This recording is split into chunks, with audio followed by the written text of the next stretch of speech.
పశ్చిమ గోదావరి జిల్లా పార్టీ కార్యాలయంలో మాజీ మంత్రి కారుమూరి నాగేశ్వరరావు, పాలకొల్లు వైఎస్ఆర్సీపీ ఇన్ఛార్జ్ గూడాల గోపి, నరసాపురం మాజీ ఎమ్మెల్యే ముదినేని ప్రసాద్ రాజు అధ్యక్షతన సమావేశం నిర్వహించారు.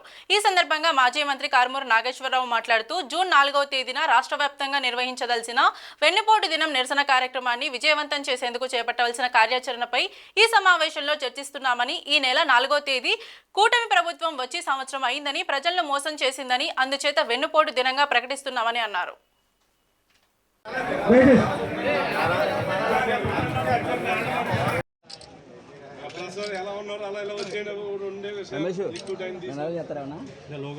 జయప్రదం చేయాలి వన్నుకోటి దినోత్సవాన్ని, జయప్రదం చేయండి. సంవత్సరం అయిన సందర్భంగా వాళ్ళు చెప్పిన ఏదైతే వాళ్ళ మేనిఫెస్టో ఉందో అది ఒక చెత్తబుట్టలో పాడేసుకునే పరిస్థితికి వాళ్ళు వచ్చేసారు. ఆల్రెడీ చెత్తబుట్టకి వెళ్ళిపోయింది. ఆ మేనిఫెస్టోని మాత్రం చూపిరాళ్ళు, చెత్తబుట్టలో పడేశారు. ఇవాళ ఈ ప్రజల్ని వంచి అన్యాయం చేసి దుర్మార్గంగా ఈ రాష్ట్ర ప్రజలని ఎన్నుపోటు పొడిచారు చంద్రబాబు నాయుడు గారు. ఆయన ఎలక్షన్స్లో ప్రచారంలో ఎన్నో వాగ్దానాలు చేశారు. 45 ఏళ్ళ ఇండస్ట్రీ అన్నాడు ఆయన, చాలా అనుభవజ్ఞుని అన్నాడు, నన్ను మించిన వాళ్ళు లేరన్నాడు, ఈ రాష్ట్రంలో నా తర్వాతే ఎవరైనా అన్నారు, బటన్ నొక్కుతూనా గొప్ప అని అన్నారు.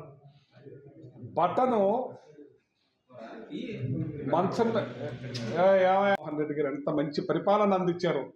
ఇవాళ ఇదే పయ్యావుల కేసు ఇవాళ మాట్లాడుతున్నాడు ఆయన. మొన్న అసెంబ్లీలో 3,31,00,000 అప్పు చేశారు జగన్మోహన్ రెడ్డి గారని. ఇవాళ మళ్ళీ అంటారు 10 లక్షల కోట్లు అంటారు. ఏంటి మీ నోరా తాటి పట్టా? ఏం ఫైనాన్స్ మినిస్టర్ గారు, అసెంబ్లీలో ఒక మాట అక్కడ రికార్డ్ అవుతుంది కాబట్టి ఇక్కడ బయట మీ ఇష్టానుసారంగా అబద్ధాలు మాడతారా? అది రాసిచ్చింది. ఇదేనా మీ సంస్కృతి అని అడుగుతున్నాను. ఇక పరిపాలనేళ్ళు ఈ సంవత్సర కాలంలో మర్డర్లు, నరకటాలు, ఇల్లు కూల్చటాలు, ఇష్టానుసారంగా వాళ్ళని కేసులు పెడతారు. ఏదైతే మన సోషలిస్టులు ఉన్నారో వాళ్ళందరి మీద కేసులు పెడతాం. ఇదేనా మీది?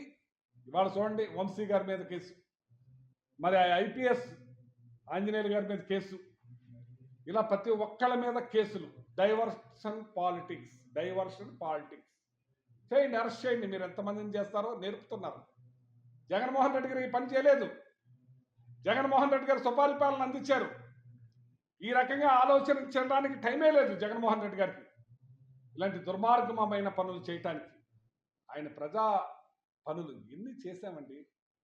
తండేరు సినిమాలో ఏదైతే జట్టీలు ఇక్కడ లేక గుజరాత్ వెళ్ళి వాళ్ళ పని చేసుకుని రావాల్సి వస్తుందో, ఇక్కడే మనం జట్టీలు కట్టాలని 6 జట్టీలు కట్టించిన గొప్ప ముఖ్యమంత్రి జగన్మోహన్ రెడ్డి గారు. మీరు చెప్పుకుంటాం రాలేదు. 6 పోర్టులు కట్టించిన ముఖ్యమంత్రి జగన్మోహన్ రెడ్డి గారి గతంలో.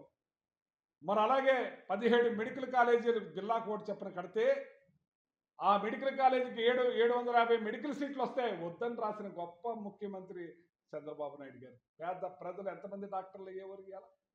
ఇవాళ ఈ హాస్పిటల్స్ అన్నీ కూడా లీజుకి ఇచ్చేసి అయిన కాడికి పెత్తందారులకి దాసోహం చేయడానికి చూస్తున్నారు మీరు. ఈ కాలేజీలన్నీ ఓపెన్ అయితే పేదవాళ్ళకి ఎంతో మంచి వైద్యం అందుతుంది. పేదవాళ్ళందరికీ కూడా ఆపరేషన్స్ అయ్యి కూడా అందుబాటులో దగ్గరగా ఉండేవి. ఇలాంటివి కట్టారు. మరి ఐకాన్ బిల్డింగ్ లాంటి మరి కాలేజీలకి యూనివర్సిటీల్లో కట్టారు. ఎన్ని కనపడుతున్నాయో.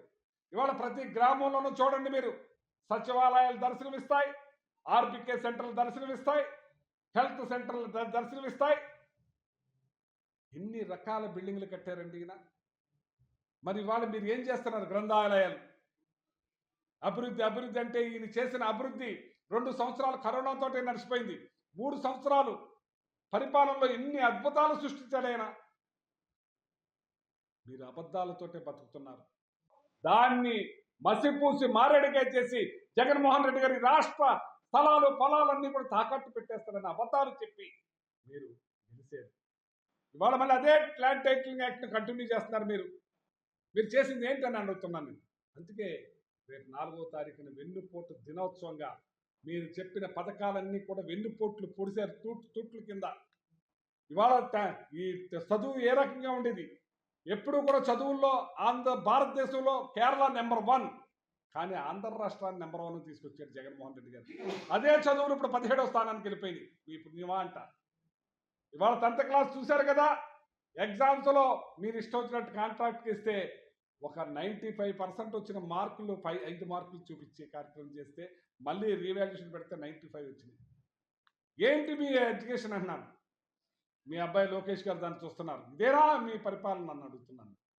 ఎలాగా మీరు ఫీజు రియంబర్స్మెంట్ లేదు, ఫీజు ఏది కూడా చేయకుండా, అమ్మఒడి లేదు, మరి ఏమీ లేకుండా వాళ్ళని ఇబ్బంది పెట్టి ఇవాళ అప్పులు పాలైపోయి ఆ డబ్బు కడితేనే కానీ సర్టిఫికెట్ లేవని పరిస్థితికి వస్తే వాళ్ళు నరకం చూస్తున్నారు. అందుకే రేపు 4వ తారీఖున అన్ని వర్గాల వారితో కలిసి వెన్నుపోటు దినోత్సవాన్ని ప్రజలే నడిపించుకుంటున్నారని చెప్పి ఈ సందర్భంగా